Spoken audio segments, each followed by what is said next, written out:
जय हिंद दोस्तों, आप सभी का स्वागत है हमारे इस साइंस के महत्वपूर्ण सेशन में। तो आज आप लोग के सामने जो है हम इलेक्ट्रॉनिक विन्यास का क्वेश्चन लेके आए हैं, क्योंकि जो भी एग्ज़ाम होता है उसमें इलेक्ट्रॉनिक विन्यास के क्वेश्चन आपको देखने को मिलता है। ठीक है, तो चलिए हम स्टार्ट करते हैं। ये हमारा टॉपिक इलेक्ट्रॉनिक विन्यास किस तरीके से निकाला जाएगा। ठीक है, तो इलेक्ट्रॉनिक विन्यास निकालने का एक छोटा सा चार्ट होता है। इस चार्ट को आप ड्रॉ कर लेंगे। ठीक है, और आप देख सकते हैं कि इलेक्ट्रॉनिक विन्यास निकालने के एक चार्ट है, और इसमें जो एस पी डी और एफ ये ब्लॉक बोलते हैं। इसको क्या बोलते हैं जो है, ये आपको उसको हिंदी में बोलते हैं उपकक्षा, है ना। अंग्रेजी में सबसेल बोलते हैं। ठीक है, तो ये आपको एस पी डी और एफ, इस एस सबसेल में एक मिनिमम एक इलेक्ट्रॉन और मैक्सिमम 2 इलेक्ट्रॉन रखने की क्षमता होता है। और ये जो पी सबसेल होता है उसमें मिनिमम 1 इलेक्ट्रॉन और मैक्सिमम 6 इलेक्ट्रॉन रखने की क्षमता होता है। और ये जो डी सबसेल है उसमें मिनिमम 1 इलेक्ट्रॉन और मैक्सिमम 10 इलेक्ट्रॉन रखने की क्षमता होता है। और जो एफ सबसेल है उसमें मिनिमम 1 इलेक्ट्रॉन और मैक्सिमम 14 इलेक्ट्रॉन तक रखने की क्षमता होती है। आपको ये भी ध्यान रखना है। ठीक है, चलिए, जैसा कि मैं ऑक्सीजन का इलेक्ट्रॉनिक विन्यास लिखने का प्रयास कर रहा हूँ और आपको सिखाने का भी प्रयास कर रहा हूँ। ठीक है, तो इसके लिए सबसे पहले ये जरूरी है कि इस ऑक्सीजन का जो है परमाणु संख्या कितना होता है। ठीक है, तो इस ऑक्सीजन का होता है परमाणु संख्या 10। और आप लोग, मैं एक चीज बता देना चाहूंगा कि परमाणु संख्या जितना होता है ना, उसमें इलेक्ट्रॉन और प्रोटॉन की संख्या उतना ही होता है। ठीक है, तो अगर इसका परमाणु संख्या जो होता है ऑक्सीजन का, वो ऑक्सीजन का परमाणु संख्या होता है 8। कितना होता है जी? 8 होता है। ठीक है, ऑक्सीजन का परमाणु संख्या होता है 8, तो यानी इसमें इलेक्ट्रॉन की संख्या भी 8 होता है। तो इस इलेक्ट्रॉन को आपको बांटना है ना। तो उसी के बांटने को हम बोलते हैं इलेक्ट्रॉनिक विन्यास। तो सबसे पहले जो इलेक्ट्रॉन जाता है वो 1s में जाएगा, और s वाला में मैक्सिमम कितने लेने की क्षमता है? 2 लेने का क्षमता है। तो 1s में ले जाइए, तो 1s, इसमें इलेक्ट्रॉन कितना जाएगा? 2। उसके बाद जो है 1s से इलेक्ट्रॉन 2s में जाएगा, तो इसमें कितना आ जाएगा? 2s वाले में मैक्सिमम कितना होता है? 2 लेने की क्षमता है। तो कितना इलेक्ट्रॉन खर्च हो गया? 2 और 2 4। अब p में जाएगा, 2s के बाद डायरेक्ट 2p में, तो 2p, p में लेने की क्षमता कितना है? मैक्सिमम 6, लेकिन अभी इसके पास बचा है 4 इलेक्ट्रॉन, तो ये 4 इलेक्ट्रॉन इसमें चला जाएगा।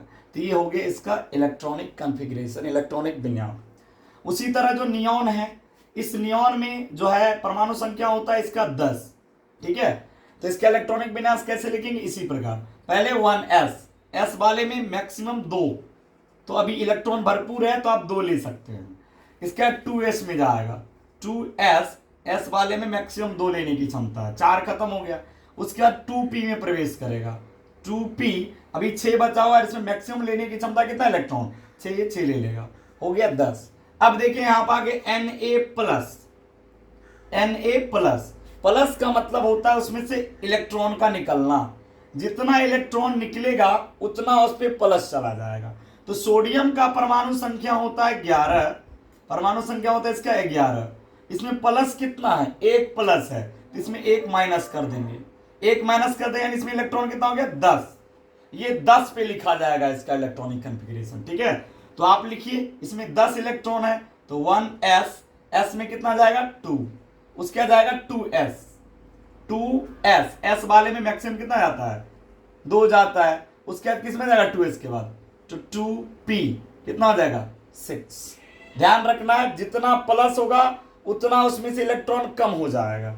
अभी देखिए कैल्शियम का, कैल्शियम में 2 प्लस लगा हुआ है, कैल्शियम में कितना प्लस लगा हुआ है? 2 प्लस। ठीक है, तो कैल्शियम का परमाणु संख्या होता है 20। अब 20 में से 2 घटा दीजिए, तो इसमें इलेक्ट्रॉन की संख्या कितना हो जाएगा? 18। अब ये बनेगा 18 पे। ठीक है, तो सबसे पहले किसमें इलेक्ट्रॉन प्रवेश करेगा? 1s, इसमें लिखा जाएगा 2। इसके बाद किसमें जाएगा? 2s, इसमें भी जाएगा 2। इसके बाद जाएगा 2p में, 2p हो गया 6। कितना हो गया? 2 2 4 6 10, 10 इलेक्ट्रॉन खत्म हो गया।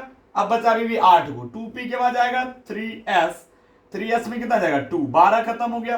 2p के बाद जाएगा 3s के बाद कितना हो जाएगा? 3s के बाद 3p में चला जाएगा, 3p, इसमें लेने कितना क्षमता है? 6। अब गिनिए, 2 2 4 6 10 2 12 6 18, यानी Ca+ का कितना हो गया, ये इलेक्ट्रॉनिक विन्यास हो गया। अब देखिए Cl- लिखा हुआ है, माइनस का मतलब होता है इसमें इलेक्ट्रॉन ऐड हो गया, जितना माइनस होगा उसमें इलेक्ट्रॉन की उसके परमाणु संख्या में उतना इलेक्ट्रॉन एक्स्ट्रा हो गया। यानी इसका होता है क्लोरीन का 17 होता है, और ये इस पर एक माइनस लगा हुआ है, यानी ये बाहर से एक इलेक्ट्रॉन ग्रहण किया हुआ है, तो जितना माइनस होगा उसमें उतना ऐड कर दिया जाएगा। इसमें एक माइनस है तो इसमें एक ऐड कर दो, तो 17 कितना हो जाएगा 18, तो यानी इसमें 18 इलेक्ट्रॉन की संख्या है, तो ये 18 पे बनेगा 1s2। उसके बाद किस पे जाएगा 2s2, 2s के बाद किस में जाएगा 2p6, 2p के बाद 3s2, 3s के बाद 3p6, 2 2 4 से 10, 2 12 6 18, इसका इलेक्ट्रॉनिक विन्यास ये हो गया। अब देखिए सल्फर, सल्फर का कितना होता है 16 होता है, कितना होता है परमाणु संख्या 16 होता है। इसमें देखिए कितना माइनस लगा हुआ है, माइनस लगा हुआ है, इस पे देख लीजिए कितना माइनस लगा हुआ है, इसमें माइनस लगा है 2 माइनस, तो इसमें 2 ऐड हो जाएगा, तो 16 2 कितना हो जाएगा 18 हो जाएगा। ठीक है, तो अब 18 हो गया, तो ये 18 पे बनेगा, ले चलिए 1s2, उसके आ जाएगा 2s2, 2s के बाद किस में जाएगा 2p6, 2p के बाद 3s2, और 3s के बाद 3p में 6, 18 हो गया, 2 2 4 6 10 2 12 6 18। तो इस प्रकार आप किसी भी एलिमेंट का इलेक्ट्रॉनिक विन्यास आप लिख सकते हैं। ठीक है, तो अगर आपको ये वीडियो अच्छा लगा तो हमारे चैनल को आप लाइक और सब्सक्राइब कर देंगे, प्लस में शेयर भी कर सकते हैं, ताकि और जो बच्चे जिसको इलेक्ट्रॉनिक विन्यास नहीं आता है उसको ये फायदा हो जाएगा। तो अगला वीडियो आपको देखने के लिए जो है हमारे चैनल को सब्सक्राइब करना पड़ेगा। हम डेली जो है सेशन आपको साइंस का डेली हमारे चैनल पे आपको मॉर्निंग में और इवनिंग टाइम में 2 वीडियो आपको साइंस का देखने को मिलेगा। तो अगर इसका आप लाभ उठाना चाहते हैं तो हमारे चैनल को आप लाइक, सब्सक्राइब और शेयर जरूर करेंगे। धन्यवाद।